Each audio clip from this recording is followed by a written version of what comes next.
Hi, I'm Cloud Airheart, and I'm the world's #1 vaping champion for Juul-ist.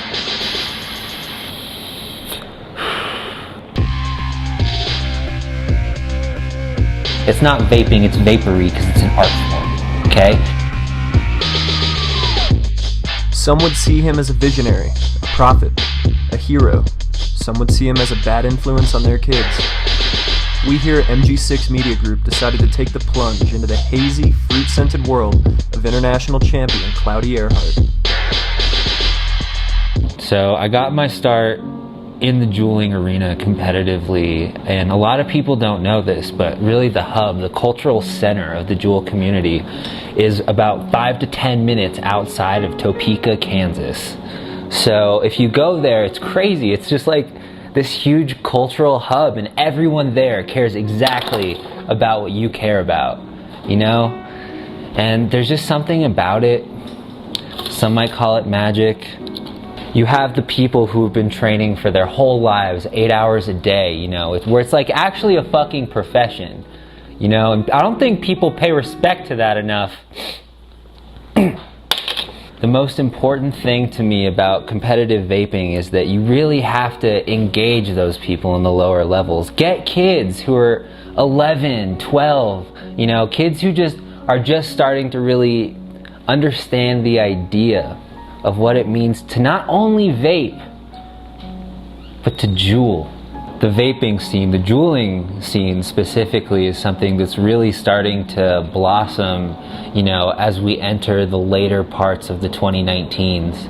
And I think that there's a lot of really stiff competition out there. It's really hard for me to name just sort of one nemesis.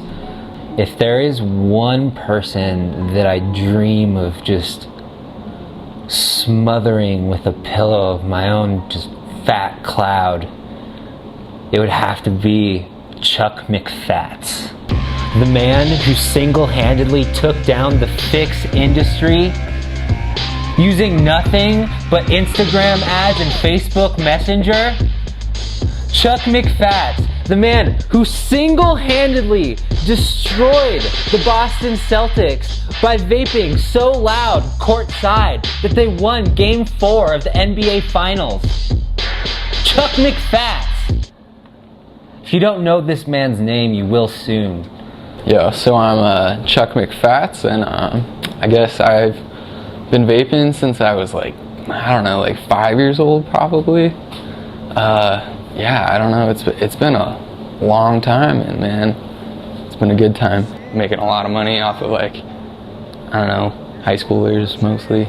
A lot of people think that those of us who professionally vape are just professional vapors, and for a lot that may be true. I know a lot of untalented hacks out there in the vaping game, but for some of us, we have more interesting talents. We have passions that drive us outside of the vaping field. For me, it's my Creed cover band. It's just that simple. I mean, I could walk into the high school with the Juul and in the hallway just hand it to some kid, and I walk out with a bunch of cash. We actually have a really cool name for our band.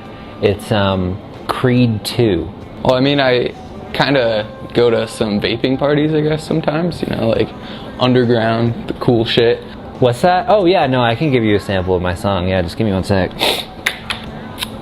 Why do I vape?